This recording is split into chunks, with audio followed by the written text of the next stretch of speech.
বন্ধুরা, পনিরের এই রেসিপিটা একটু দেখুন, কত সুন্দর এর টেক্সচার, কত সুন্দর একটা কালার এটা হয়েছে, তাই না? খেতেও কিন্তু দারুণ সুন্দর পনিরের এই রেসিপিটা। এটা হচ্ছে দুধ পানির রেসিপি, যেটা আমি আপনাদের সাথে আজ শেয়ার করব। তো আমি গ্যাসে প্যান বসিয়ে দিয়ে দিলাম জল, আর জল ফুটতে শুরু করলে দিলাম ওর মধ্যে একটা গোটা টমেটো, একটা গোটা পেঁয়াজ, 1 ইঞ্চি টুকরো করে কাটা আদা, 4-5 কোয়া রসুন, আর 5-6টা কাজু বাদাম, 1 মুঠো চারমগজ। বন্ধুরা, কেমন আছেন সবাই? আশা করি আপনারা ভালো আছেন, সুস্থ আছেন। মীনাক্ষীর নতুন একটা রেসিপিতে আপনাদের সবাইকে স্বাগত। তো সেদ্ধ হয়ে গেছে, এবার আমি সমস্ত পেঁয়াজ রসুন আদা টমেটোকে ঠান্ডা হতে দেব। তারপর টমেটোর খোসাটা তুলে নিয়ে আমি মিক্সার গ্রাইন্ডারে সেদ্ধ করা জলটা দিয়েই খুব মিহি একটা পেস্ট রেডি করে নেব। সব কিছু দিয়ে দিচ্ছি মিক্সার গ্রাইন্ডারে। এবার সেদ্ধ করা জল অল্প পরিমাণে দিয়ে একটা পেস্ট রেডি করে নিয়েছি। গ্যাসে বসিয়ে দিয়েছি প্যান, দিয়ে দিলাম বাটার। বাটার গরম হলে ওর মধ্যে আমি দেব জিরে, তারপরে দেব তেজপাতা, তারপরে দেব গোটা গরম মশলা। ফোড়নের সুন্দর গন্ধ বেরোলে মিশিয়ে দেব যে পেস্টটা রেডি করেছি, সমস্ত পেস্টটা, পুরো পেস্টটা দিয়ে দিলাম। মিক্সার গ্রাইন্ডারের জারটা ধুয়ে এবার অল্প একটু জল এর মধ্যে দিয়ে দিচ্ছি।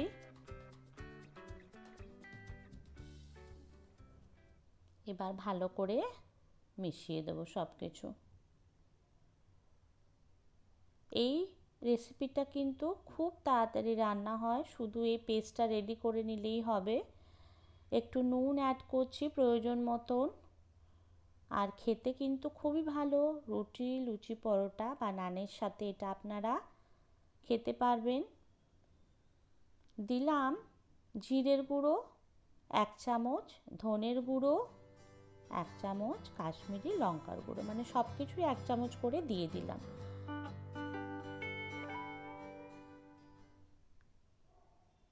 এবার মশলাকে আমি সেদ্ধ করা জল দিয়ে খুব ভালোভাবে মিশিয়ে নিচ্ছি। গ্যাসটা আমার একদম লোতে করা আছে এই সময়, যাতে তলায় লেগে না যায়। এই থিক গ্রেভি কিন্তু ভীষণ তাড়াতাড়ি প্যানে লেগে যায়, তাই আঁচটার দিকে কিন্তু অবশ্যই খেয়াল রাখতে হবে। এবার মশলা কষা হয়ে গেলে 1 কাপ দুধ মিশিয়ে দিচ্ছি। এই সময় গ্যাসের ফ্লেম কিন্তু একেবারে লো থাকবে, না হলে দুধ ফেটে যাবে। বেশি আঁচ জোরে করা যাবে না। ঝোল ফুটে উঠলে আমি অ্যাড করব পনির কিউবসগুলো।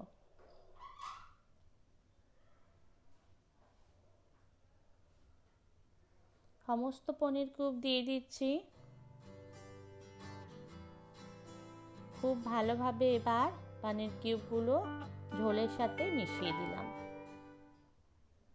এবার ঢেকে ফুটতে দেবো। আমি কিন্তু পনির কিউবগুলো ভাজিনি, কাঁচা পনির আমি সবসময় ইউজ করি।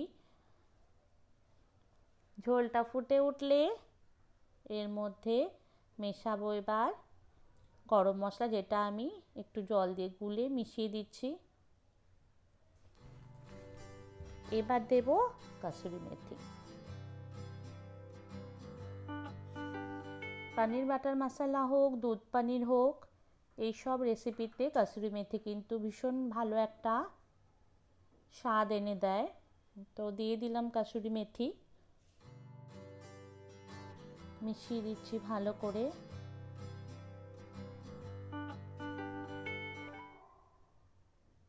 আর একটু ঢেকে দিলাম যাতে পুরো ফ্লেভারটা এনহ্যান্স হয়। এবার ঢাকা খুলে গ্যাস অফ করে দিয়েছি। মেশাবো আমার ফ্রেশ ক্রিম। এটা কিন্তু ঘরেরই ফ্রেশ ক্রিম, যেটা আমি দুধ থেকে তুলে নিয়েছিলাম। আপনারা বাজারের তৈরি ফ্রেশ ক্রিমও দিতে পারেন।